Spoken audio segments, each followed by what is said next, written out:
I have had to learn this last year. That rest is a wellness How to activity. fucking rest. That took me a decade. A decade. Yeah, I'm like, I didn't earn my shower. I'm like still working on it currently. We're so weird. I'm like, what are fiscal quarters? Oh, that's a season? Okay. I don't know what to do with my life. I just need a goal.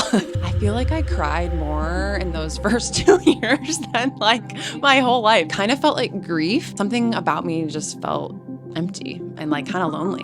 No one really prepares you for that feeling. Am I in like sports therapy or I'm on a podcast right now? Are you enough? Are you the best one here? Do you need to be the best one here? Because no one teaches you how to undo a lot of that training. I could be more fit. I don't like that piece of the college athlete that's like in your brain. That's a fun question. Yeah. Take me back. You literally end at the peak of the mountaintop and then you're like, oh, it's over. I'm thrilled to welcome Ellie Pearson to No Former Athlete podcast. Like many of us, Ellie spent her first few decades ferociously developing her athlete identity and learning that rest is lazy. We talk about everything from deeply feeling the grief and loneliness after the end of sport and the struggle to develop new routines and passions. She shares her surprising form of denial after ending her college basketball career on a national championship win, her relatable reason for loving yoga, and the path to learning how to rest, a concept often elusive to athletes. This episode is packed with gems that you won't want to miss. Somebody came up to you and they're just like, hey, are you an athlete? What would your answer be? I think it would give me pause. That's actually whoa. I haven't thought about that question ever. Well, in this now, like in my 30s. Yeah. I think my heart would be like, fuck yes, I'm an athlete. Let's go. Yeah. And then I think I would be like, oh, I'm this working professional in San Francisco. Like, no, I'm not an athlete. I'm an adult or something. Like, I think it would be this like very confusing, like two-way conversation in my head. Yeah. But I think at my core, now that I think about it, like, yeah, I still feel like an athlete. It still feels like in my DNA. No matter when it happens, right? No matter if you know you're playing college basketball, you know you're not pursuing anything beyond that. When you graduate as a senior, you know you're done with your season. You know that's going to be the last time that you play on a competitive, organized sports team. Mm-hmm. We kind of, I feel like so often, especially when you know you're ending after college, it's that, okay, what's your next step going to be? Right. And at least for me, which I know you know this already, but like I went straight into school for physical therapy. And so it was like, okay, identity like shift. Now you need to kind of mostly focus on being a PT and you're learning all this stuff. So you're just kind of like, next thing, keep going, which is a little bit in our athlete, like we focus, you know, you show up for game time, you're focused on the game, let everything else go. You know, I look at like how I've spent my time in the last like 10 years or so post-college, and I think that I continue to like take that athlete DNA, which is like obsessing over something a little bit and like wanting to like master something. Like the mastery of sport, I think is like really special. And I feel like because I don't get to do that on the basketball court, you can like apply that in the business world or like a recruiting world. I feel like I still find things where I'm like, okay, I want to get like really, really good and spend like 5 or 6 years in sales, right? And like that can be my like mini like college basketball chapter. And then it's like, okay, I'm going to like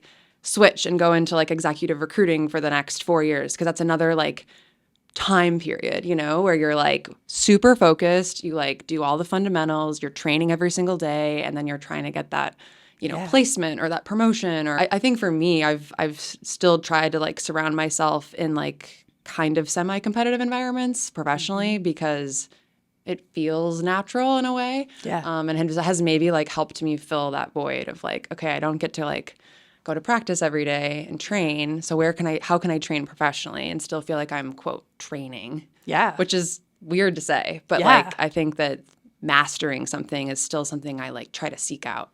That idea of seasons. Seasons. Yeah, for sure. Interesting. For sure. Do you feel like that's a conscious thing? Like, or is it more of like you're reflecting on it now and you're like, holy crap, I've kind of always functioned? I think like now it's like, I'm like, am I in like sports therapy or am I on a podcast right now? No, I think both. Like, I think I'm getting better at being less focused on it now, but especially like the first few years out of school, like being in tech sales and having your name on a leaderboard and understanding like what revenue you needed to close each quarter, like then there were a lot of college athletes at that time. I was like 23 years old. Everybody's like trying to close a deal and, weird competitive. That goal is set for you. Yeah. That goal is set for you, and you're like, all... give me a goal because I don't know what to do with my life. I just need a goal.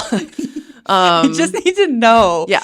I started the basketball season this year knowing that my goal is to win the national championship. Right. So now that I'm working, I need to know what my goal is for this season. Yeah, exactly. What am I working towards? Whether I come up with it myself or it's established by the team. Exactly. Oh, interesting. Yeah. I'm like, what are fiscal quarters? Oh, that's a season? Okay, well, this is my season to hit this number. Like, Okay, so am I in season or out of season right now? Oh, okay. We just start the next season? yeah. Check. Yeah. I mean, I do think it's a very good, they always say that's like a good foundation as you like get into more of a corporate environment. Totally. So I'm super grateful for it. But Totally. that, especially right out of school, like that pursuit to find a new goal and identity, like really tough. Yeah. Really tough and like kind of lonely. Yeah. I was just going to say, now we are, 10-ish. 10 We are 10-ish years out of college.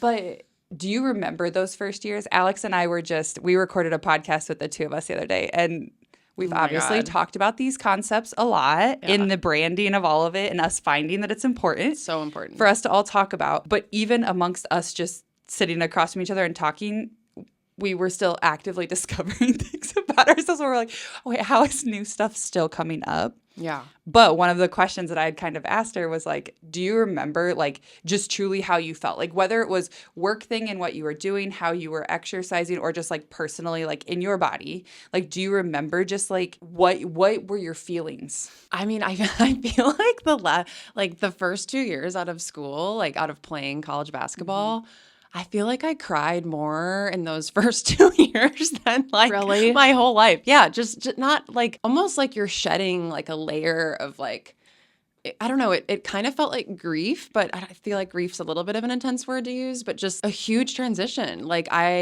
I mean, my first 2 years out of school, I worked at DePauw, which was good in some ways. It was a good first gig, but also really hard because I could still like walk into the gym and be like, oh, they're practicing. Like, do they remember me? Like, oh my gosh, I want to be out there. And like, I was still kind of around it, which I think probably didn't help. Just like an aching, missing, something about me just felt empty and like confused, and no one really prepares you for that feeling, especially like the way we ended our season. You literally end like at the peak of the mountaintop, and then you're like, oh, it's like it's over. You can say it. Ellie was fortunate enough. If people have listened to any other episodes on this podcast, they know that we won a national championship in college. But Undefeated. Ellie was undefeated national championship. Ellie was a senior when Alex and I were juniors. So we're one class apart, but it was your senior year, our junior year that we won. So you literally got to end your entire college career, your entire sports career, more or less, at the highest that you could get. Yeah. Right? Yep. That's So amazing. Great. Amazing. Yeah. Also really fucking hard. Yeah. Really fucking hard. Yeah. Like I would just have days where I would be like, okay, so I've peaked my entire life. Like what else is there to do? Like what else do you do after this? Like everything else is going to be so boring and not exciting. And which sounds so like it was sad. It was kind of a sad period. I mean, I went out for track like 2 weeks later because I was like, okay. Oh my God, I forgot you did that. Oh yeah, that was like a total like denial situation where I was like, I'm still an athlete. Like, Kat, I think you run track. Can I just like join you and come to practice? So I like ran for 6 weeks in the spring. I just kept doing sports because that was what I felt I needed at the time.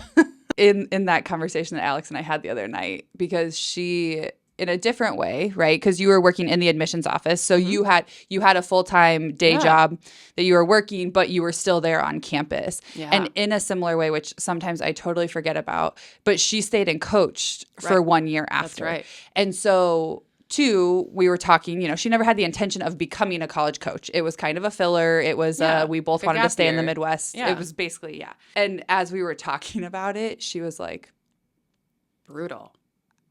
I think I was sad. She's like, I think I was sad, maybe slightly depressed, maybe not to a clinical state, but she was like, she literally said while we were podcasting, she was like, yeah, we had practice in the afternoon or in the evening. You know, we'd get together as coaches at 2:00, and she was like, sometimes I would just stay in bed until I needed to be there for the coaches meeting. She was like, now that I'm saying it out loud, I didn't have anything to get out of bed for. Yeah, totally. And it's wild. Yeah. Too. And again, you know, why we're having these conversations and that is like to somebody who maybe, even if they played some sports, like maybe that wasn't a huge chunk of their identity, and or people who didn't play sports, they'd be like, okay, here go the athletes again, talking all about their sports. But it's like, holy shit. No, it is such an innate part in so many of us, you know, that it's like, yeah, when it's gone, in Ellie form. Oh, okay, I'm going to join the track team. Yeah.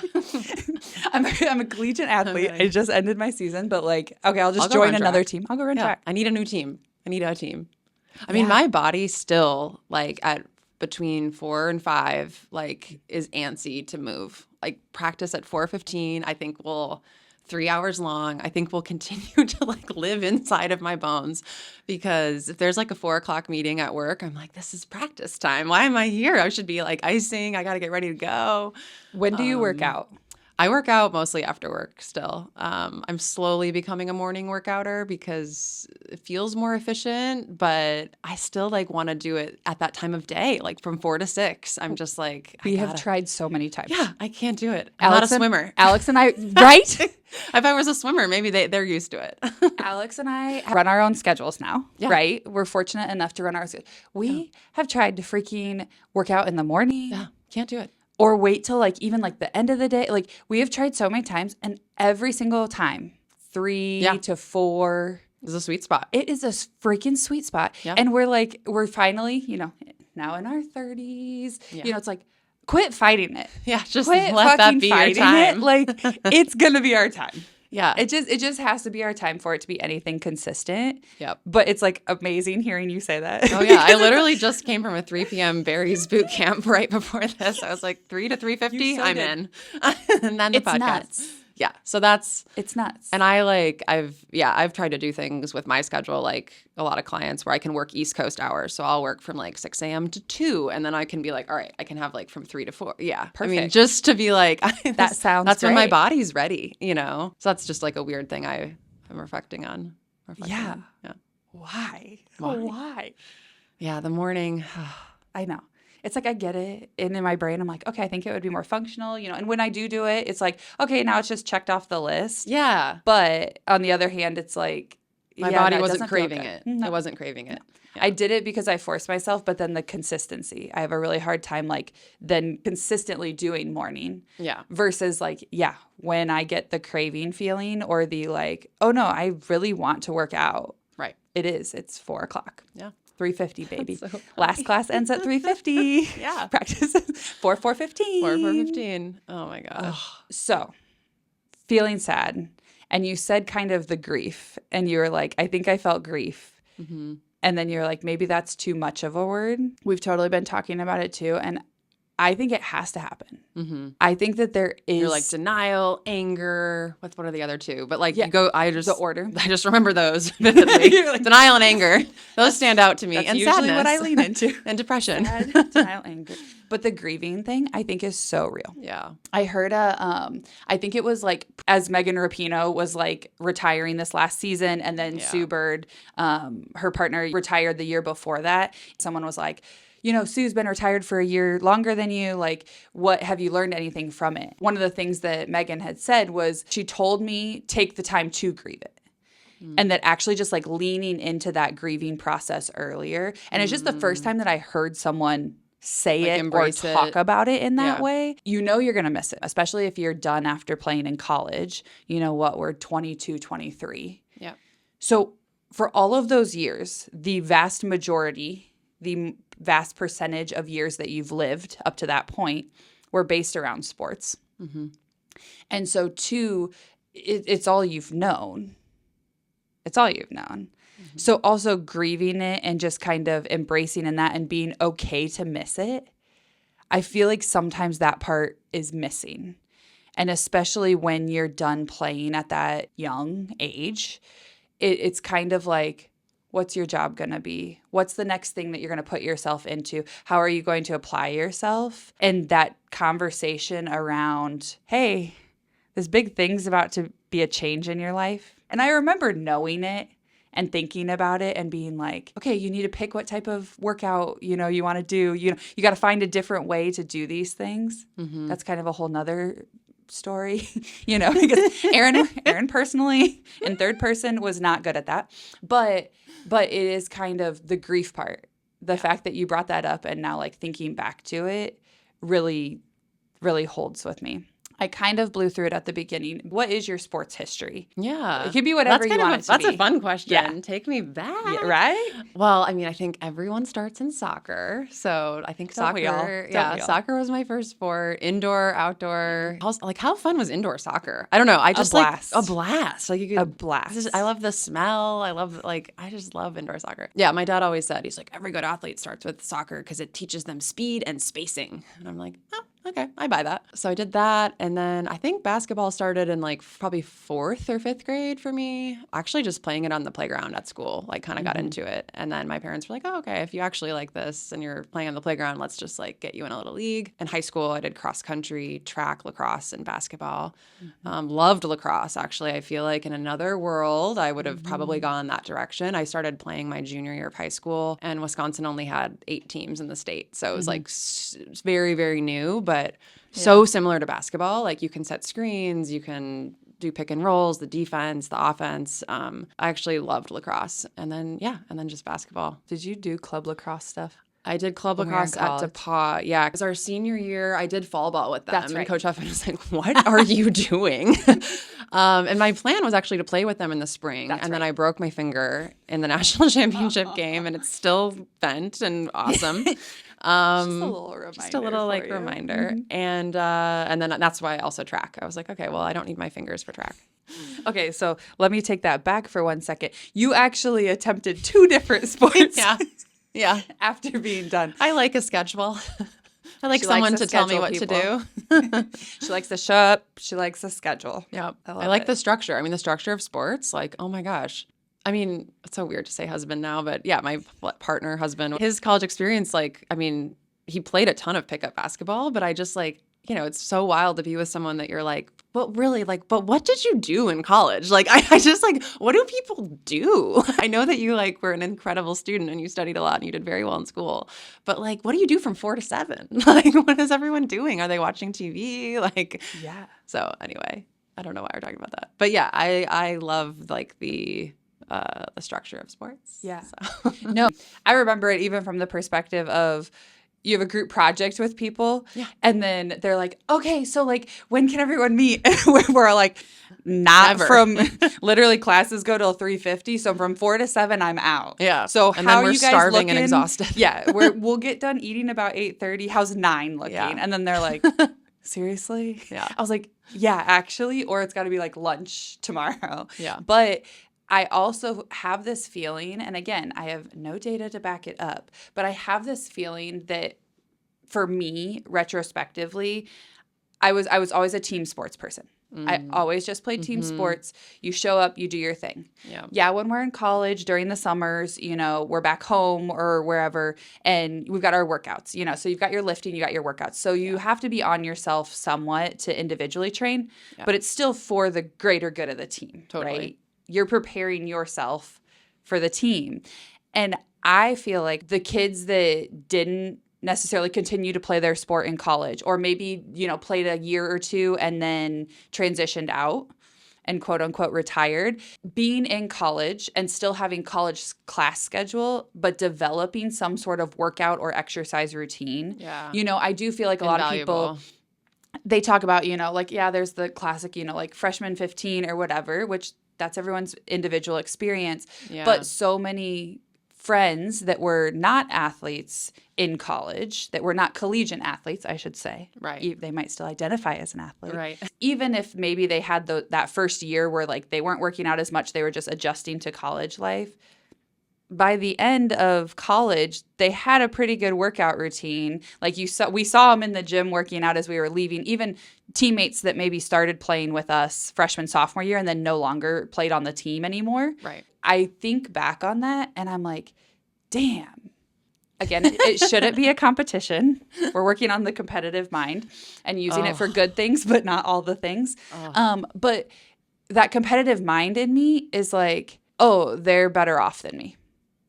They're better off than me in the like health, working out, their body's still doing potentially what they want it to right now in life because they developed those habits where like we just showed up for practice. Yeah. Amazing physical shape. Yeah. We could run for hours. We had 3-hour practices. Yeah. Like we were there. But then that length of time and like you said, the structure can be so good, but then there can also be that part that's like, oh, we don't have to think about the structure because we don't have an option anyway. Yeah. And that turn of like when I went into PT school, then I was like, oh my gosh, I have so many classes. I have so many tests. I'm studying in this doctorate program. Like there's just a lot going on. I don't have time to do a full 45-minute workout, so it's not going to be worth it. So I just won't work out, and then it just spirals quickly. Quickly. So sometimes now as an adult, I'm like, what do I do still? How do I set those schedules?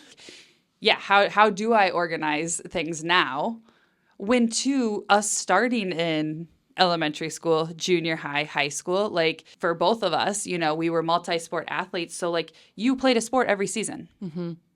How did that feel? To just be playing sports nonstop in high school?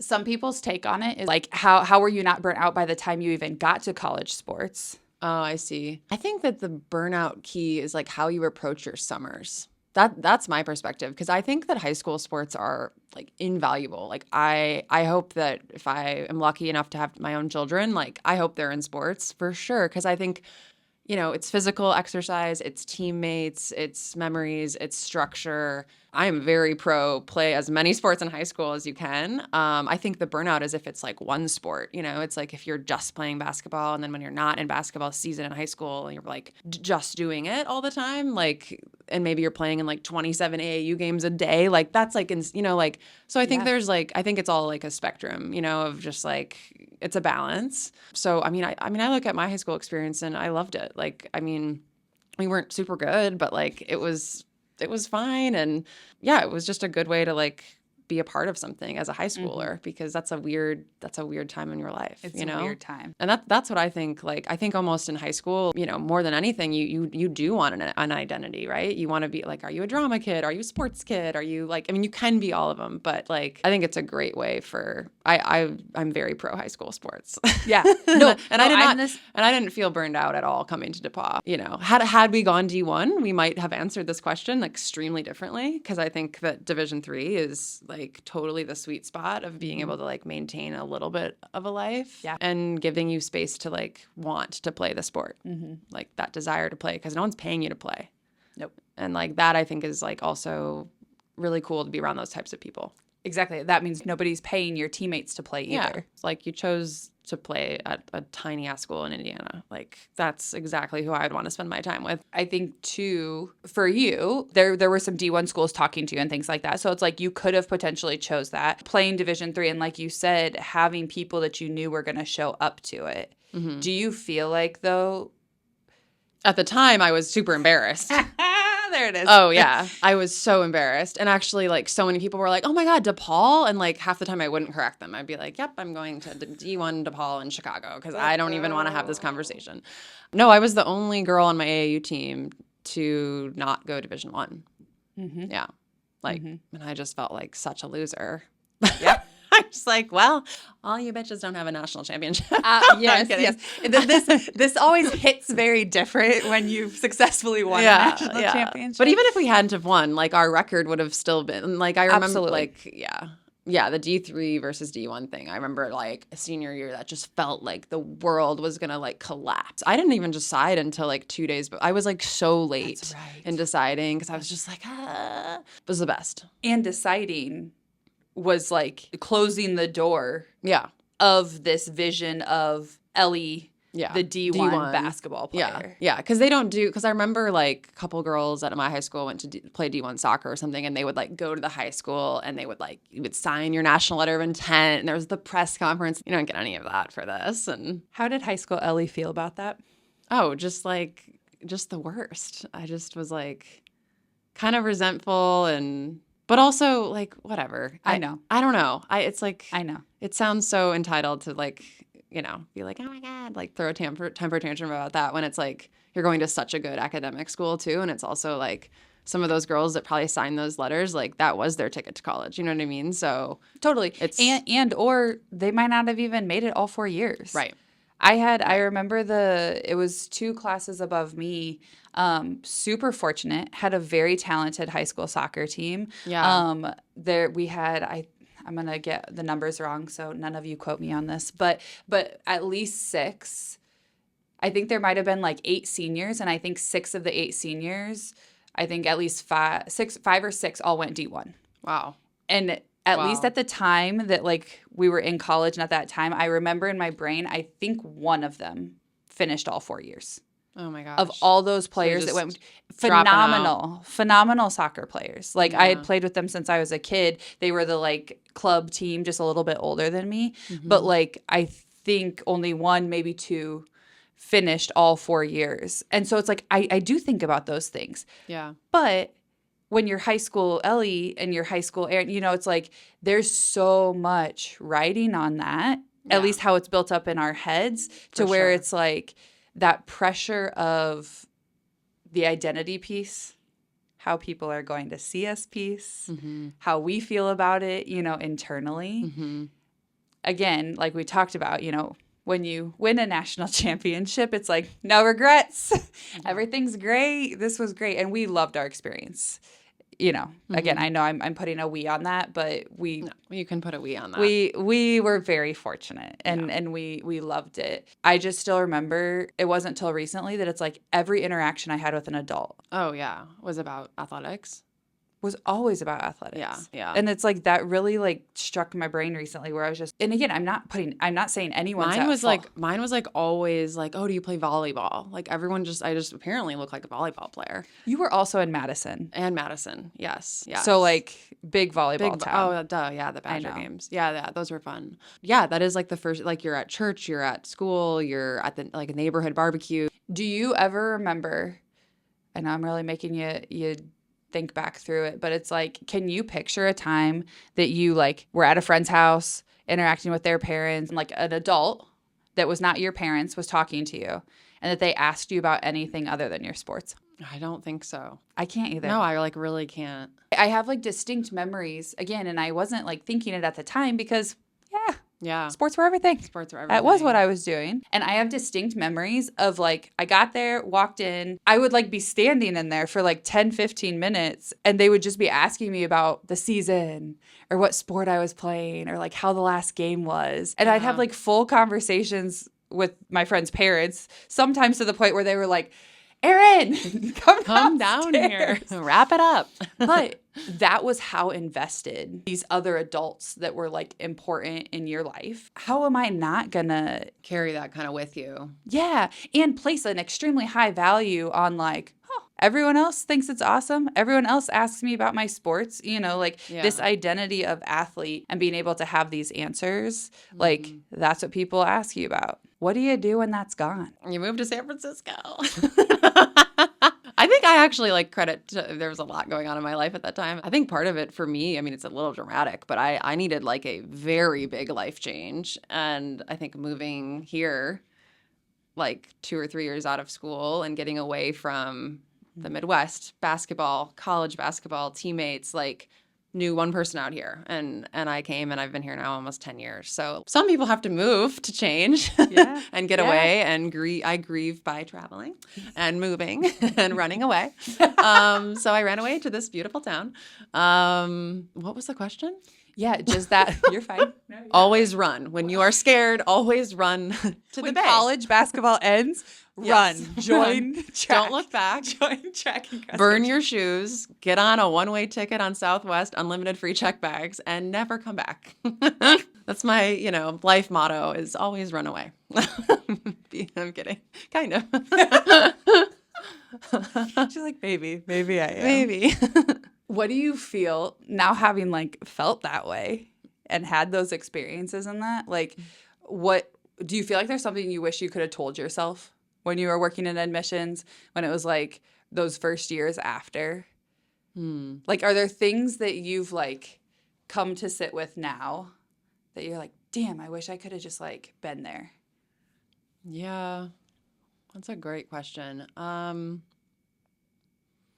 mean, I think two things. One, if I was like 22 or 23, I wish I could just tell myself like there is such a bigger world outside of the gym, and like you are going to go see that fucking world, and it's going to be amazing. You're going to travel the world.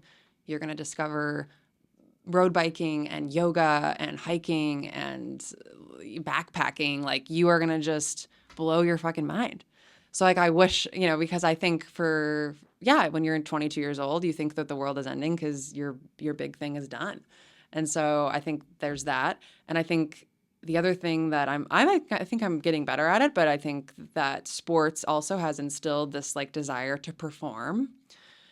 And I still have performance anxiety, like I'm working through it, but like I almost wonder if part of that is tied to athletics too, of like getting super nervous for game day, getting super nervous for like a client meeting, getting just like, what if I don't hit my number this quarter, or like, what if I don't hit this layup, or like, there's always this like edge that you have with yourself, you know what I mean? And I think that it's a blessing and a curse, because if you have that edge, you're going to always be prepared and you're always going to try to like just work your ass off. But then there's also the other scary side of the coin where you start to talk yourself into like, are you enough? Are you the best one here? Do you need to be the best one here? Like, maybe it's okay to just shut the fuck up and be okay with who so I think there's constantly that like performance piece in sports that I like am always dancing with still. Yeah.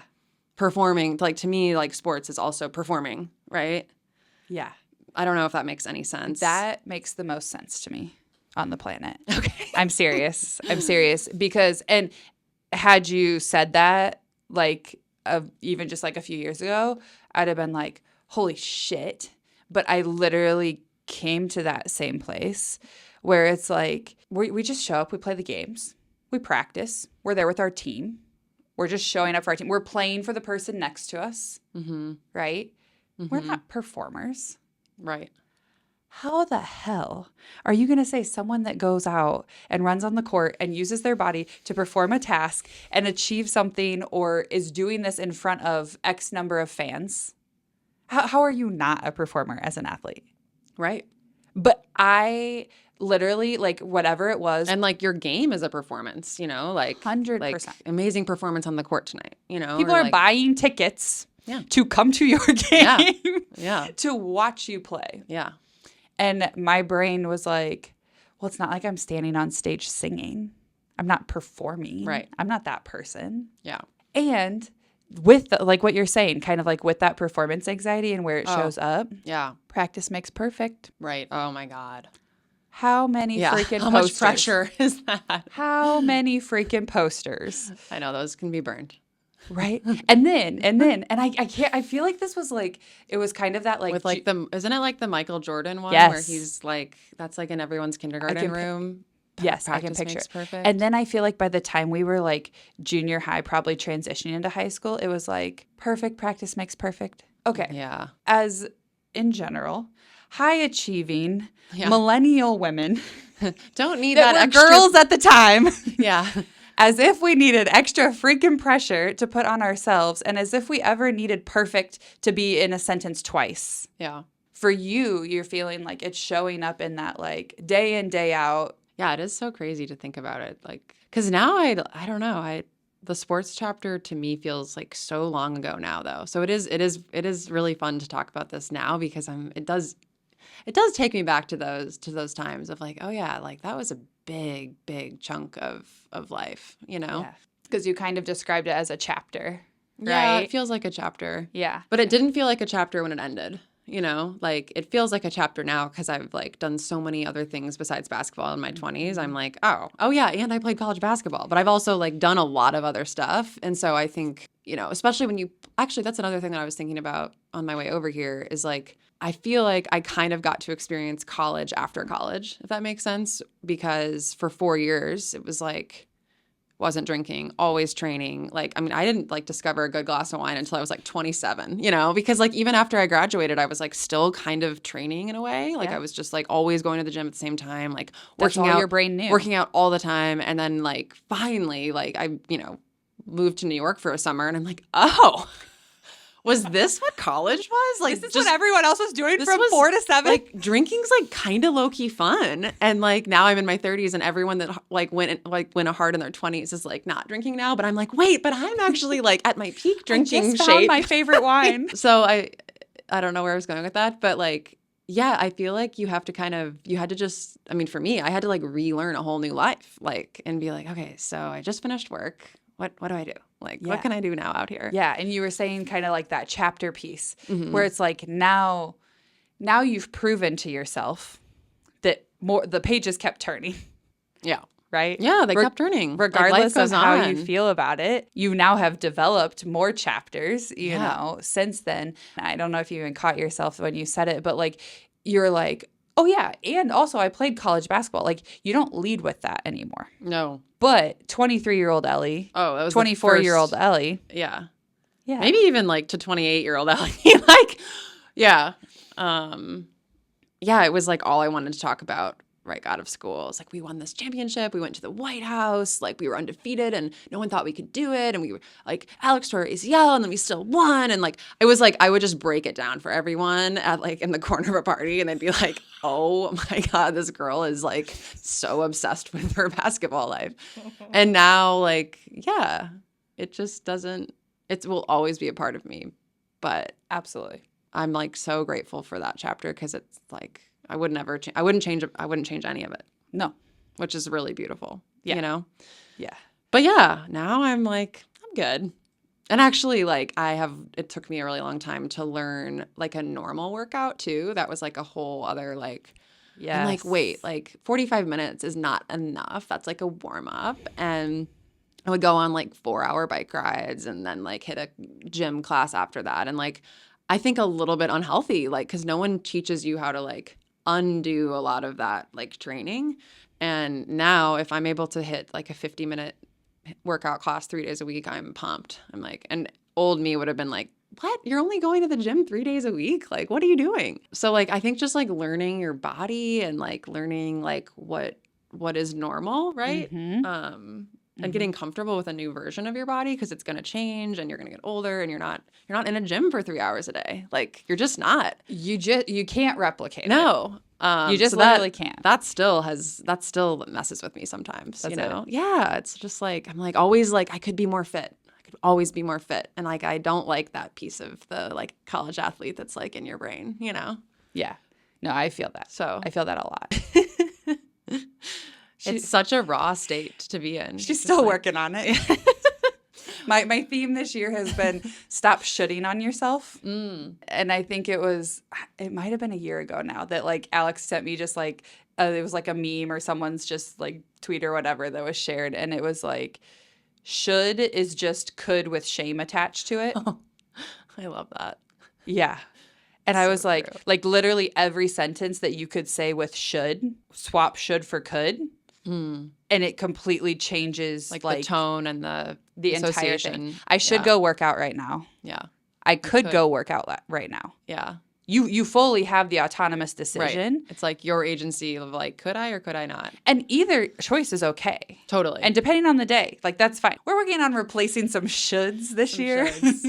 What other things are these making you think of? I mean, Gus and I are getting better at this, but I sometimes think that college sports can feed into like your own like personal relationships too. And like the amount of times that Gus is sometimes like, this isn't a competition in our house, household. Wait.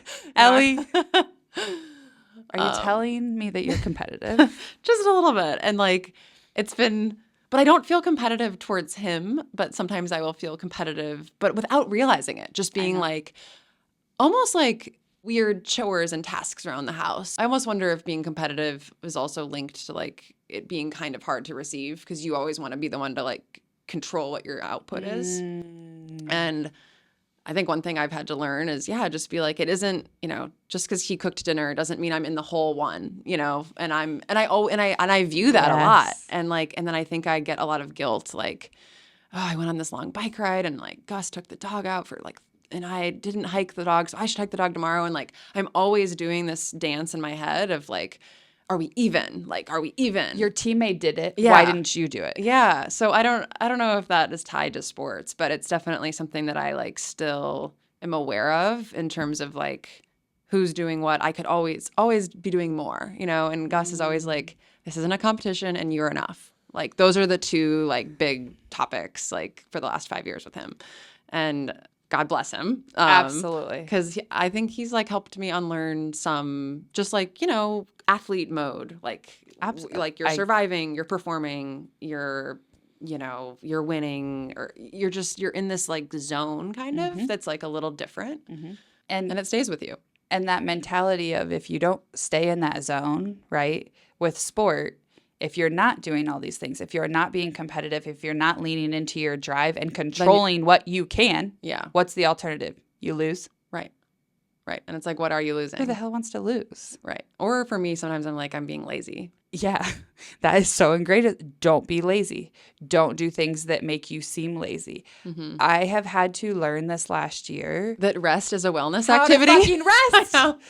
I know. I finally was like, wait, I think sleeping counts. I think sleeping counts as a health activity. Self-care. Yeah. And sleeping. Taking a shower without having to have worked out before. Oh, that took me a decade. Yeah. A decade. Yeah. I'm like, I didn't earn my shower. I think I'm like still working on it currently, literally it's a waste of a shower. A waste of a shower. A waste of a shower. Why is that a thing? I don't know. It's very weird. Like sometimes Gus showers twice a day. I'm like, what are you doing? You my shower God. before work and after work and you didn't work you out didn't work today? out I'm like, what? Literally, like, are you okay? I am actively trying to like write shower in as like okay, we're working on these like daily habits, like habit, tracking-esque, but it's like, yeah, shower counts as one of those activities because it's not transactional. Yeah. A shower should not be transactional. Well, and this whole mentality of like having to earn something, that's always like, did I earn this fourth piece of pizza? Did I earn this shower? Did I earn this extra glass of wine? Like I'm getting way better at that now, but that also was hard. Like the earning thing, like, I don't know. Yeah. Oh my gosh, it's so weird. We're so weird. We are so weird. We are so weird. Us as humans, like we embrace weirdness. So like when we say weird, we don't necessarily feel bad about that. But it's also not weird in the sense that I've already had conversations with other people about this. Really? Absolutely. Like, and that kind of is part of this whole, where it's like, it's more common than we think. It's weird. Don't get me wrong. It's freaking weird. But like, why are we all weird? Okay, maybe it's not an abnormal thing as much as we think. Yeah. But we don't fucking talk about this. No, it feels good to talk about this. It feels so good to talk about this. One thing I was going to say, this isn't super related, but like finding yoga, I think actually, healed me in a lot of ways, but like helped a lot with, I think, just getting out of basketball mode and like going to a space where it's just you and your mat, and it is like a pretty individual experience, but you're around other people, but like no one's talking to you. No one's going to like really judge you at all, and no one cares what you're doing, and it's like just you and your mat and your breath. Yeah, I found that right when I moved out here basically, and like then went training and went on all these retreats, and like I feel like every college athlete should like find yoga the minute they finish, because it also just all of the core pieces of yoga is just like unlearning like judgment and performing, and it's really cool to just like learn about your body in a different way. Like I couldn't touch my toes in college, and now I can. Like the fascia in your muscle can actually like, this, you're a PT. So I think like what kept me coming back to yoga was like one of the first classes out here was I was just so wound up when I moved here, and like just so wound, and like she put us into child's pose, and she just was like, and if you want to stay in child's pose for the next 60 minutes in here, that's also totally okay. And like, I just felt like I just kept seeking these like kind of hippy dippy teachers that were like basically just telling me that whatever I wanted to do, was okay. Yeah. And I was just like, oh, I want to keep coming back here because I can just like, I don't have feel to that. do anything for anyone. I can just like, it's just okay to be in here just as I am. Like, I think feel that's why I that. kept like going back. And then No, I feel that so much. And it was that first, like, even for me, it was like doing a yoga on the bluff. It was like an outdoor there in Long Beach. And even just that, like, you are enough. yeah, You are enough just And here you're on your with mat. the body that you have right now. Yeah. You're doing it. You're doing the thing. If you need to stay in child's pose the whole time, great. yeah. I'm like, what? This is a thing. Yeah. And if you want to, right? Mm-hmm. Not a should. Right. You should be doing this. You should make it through this whole class. Why aren't you doing all the exercises? Why aren't you trying all the poses? It doesn't matter. Yeah. Yeah. Yeah. That opened for me too. And then, yeah. And then that, like, I also found that just even the stillness and the quietness of it. Love. Girl, we were wound up. Wound up. We were wound up. Rest, slow down, do all the things that is not like, get down the floor. Yeah. You know? I think even like parenting styles, like I look Yeah. at, I mean, I won't go into like my whole parenting Yeah. spiel, but like, I mean, I grew up in a house where like if you were on the couch watching TV, like that was extremely lazy behavior. And like we were up at 8 a.m. Like it was just, you didn't sleep in. Like I just feel like rest in my parent rest, right? And maybe that's generational. Maybe that's just my mom as a doctor, but like independent of sports, it just wasn't like talked about, and it wasn't like wasn't valued. And now I take rest like very seriously now, and I just didn't. I think you have to. For me, I'm working on it. I'm still not totally there. Like I still get that like, okay, I laid down for a second. I'm like, okay, what else can I be doing while I'm laying here? Like, no, that's not the point. And yeah, Gus has been great at that. He's like, we're just gonna watch a movie tonight. I'm like, that's it. Without doing something else. Do you want to? He's like, no, we're just gonna do that. Like, he's the ultimate chiller. I love it. And so I'm like, he's taught me how to rest, and I'm like, oh, this is nice. He's like, yeah, have some more wine. Really Like, yeah, this like, is here you go, really here you go. nice. Yeah. Like, what would you say that no former athlete represents for you or means to you, just hearing that phrase? I mean, I think what I love about the phrase is that it's not, it doesn't like finalize what you've worked towards, what you've done. Like, it doesn't have to be a closed chapter. It can just be kind of like a part of your quilt or book or whatever. Like, it's always going to be like with you no matter what. And so like, that's what I love about No Former Athlete is it doesn't like time block you into a point in your life and then stamps that and then you move on. It's with you. We obviously have like got there similar ways but different ways, but like we both needed a lot of the same things. Yeah. We're both still working on things, but like thank you for talking because this felt so good. This was so fun. I Love keep you. looking at Alex too. Like, include If Alex. you enjoyed this episode, please rate and review. You taking that 5 minutes makes a huge difference and helps us to be able to make more episodes like this. And if you want to see more content in between the episodes, follow us at No Former Athlete on Instagram, TikTok, and YouTube. I'm so glad you're a part of this No Former Athlete community. And if you know any No Former Athletes that you think I should get in touch with, DM me on Instagram at No Former Athlete. Thanks again for listening, and we'll see you in the next episode.